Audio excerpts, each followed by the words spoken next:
Hey. I was thinking. So I wanted to come on here and share my thoughts with you. There are times when I just marvel at what God has done in my life. When I think about those pivotal moments that has helped me become who I am, today I'm in awe. I'm in awe because I know he loves me. I can't help but to go back to the time when I heard those words, you have cancer. I was scared to death. I was scared of death because I didn't know what that diagnosis meant for my life. I'm grateful that I'm still here. But I remember when I met with my team finally and we came up with a plan. So this is the oncologist, the radiologist, the surgeon. And I had decided that I was going to do chemotherapy first and then have surgery. I didn't know what kind of surgery I was going to have, but I decided to do chemo first because one, it was going to shrink the tumor. And secondly, it would treat my entire body. Now, prior to, I had my lymph nodes dissected. They were biopsied, and there was one cell that was inconclusive. They couldn't say whether it was cancer or not. And I thought the best treatment for me is to do chemotherapy so it treats my body systemically, and I wouldn't have to hear those words again. So that's what I did. Now, I knew that with chemotherapy, that it was going to change some things. Here I am in my late 30s, single, no kids. And when I do chemotherapy, it's going to pretty much kill my eggs, right? That's what was going to happen. And I remember my best friend kept saying, like, why don't you just freeze your eggs? Just freeze them, or at least talk to someone who can help you with options, right? And at that point, I was just trying to live. I just wanted to survive this thing. But I took heed. I met with a reproductive specialist. He told me my options, which were either to freeze my eggs, which was experimental at that time, or to freeze embryos. So embryos are fertilized eggs. So that's when you have sperm that's introduced to the eggs and then they're frozen.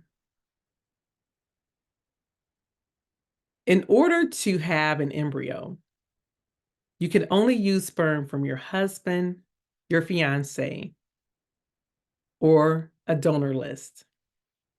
Although I had friends who offered their sperm, I couldn't use them for legal purposes. And so the process was overwhelming because I'm like, I'm supposed to look at this database and just pick somebody randomly. One of the things that I learned is that there's not a lot of men who are Black that are on these databases. And then you're just picking basically off physical characteristics. I mean, you didn't really have a whole lot to go on. You're just picking some sperm from just a random. And it was hard for me to wrap my mind around that. And so I chose to freeze my eggs. And that allowed me not to give up on my dream. I knew there were still processes that would have to take place. Like when I was married, I would have to have a sperm introduced and then the embryo implanted, and then miracles have to happen, right? It was not going to be an easy process, but it was one where I did not have to just get rid of that dream. Not at that time. But fast forward a year and a half later, I ended up with cancer again, and that's where the dream ended for me. At least having my own kid, carrying my own kid. I still have eggs. They're out there. But I share this because it's a lot that women go through who want to have kids. My voice is cracking because I'm about to cry because it still is tough for me. But it's a process, a journey for women who want to have kids and have challenges with that. And when I think about the options that we have with science today, the fact that women can use IVF as an option is expensive, it's not cheap to do, but it's an option to give them one more chance of not giving up on their dreams. So when I think about what's happening in this country with the government wanting to insert themselves in family planning, in women's rights, in couples' rights, and trying to say that an embryo is a human, like it blows my mind because no one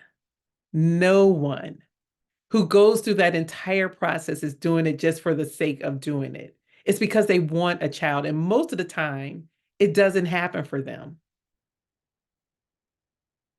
But for them to be all in our business trying to say that this is a baby that was created, when there are so many more things, miraculous things that have to happen in order for it actually to become something that can be birthed. It just bothers me. I try to stay away from politics right now because I'm just disgusted with where we are as a country. But this just made it even worse because why do people feel as though it is their right, that it's their right to be in somebody else's business like that?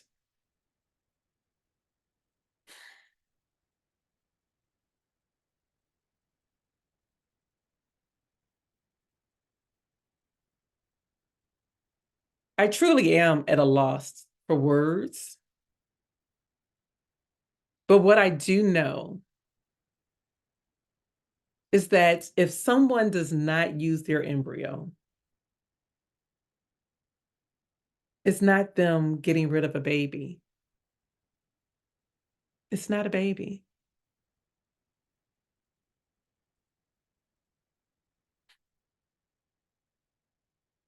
It reminded me of the book Just Mercy by Brian Stevenson. Like there are some laws down there in Alabama that are so outdated that women who miscarried at one point were put in jail for murder.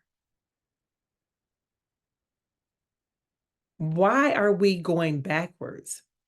Why are we electing officials who will take us back? How is it that the presidential leader for the Republican Party is someone who has done all that he's done? He has shown how horrible he is. He incited an insurrection in this nation. He has said how he wants to become a dictator and tell everybody what they can and cannot do. How is it that people are willing to give over their rights? Regardless as to what your beliefs are, whether you are pro-life, pro-choice, although pro-choice is still pro-life too, regardless as to what your thoughts are about this, why do you think it's okay for government to interfere with personal decisions?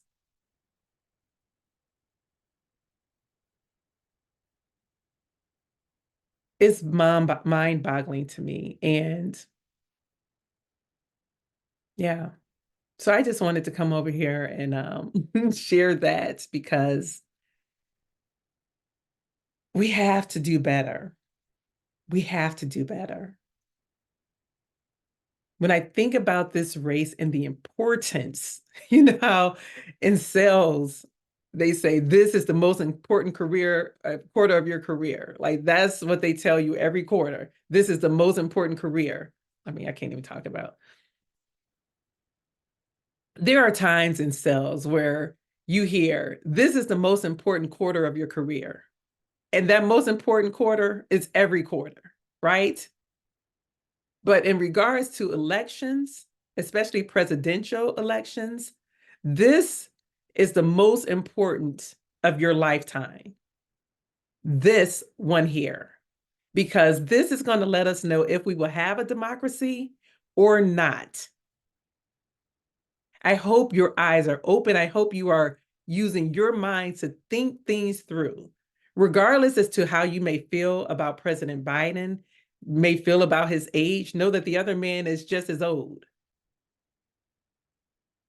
But what is not up for debate is that we have a democracy right now. If we allow the other guy to get in office, we will not. And the rights for women will be gone totally. If you're not thinking about it for yourself, think about it for your kids, your grandkids, and those to come behind you. Because it's not all about you. It's not just about you. This is about all of us. Now, I don't have kids. I won't have kids. That's where we are right now. But I still care because I care about those that can and those who still struggle trying and those to come.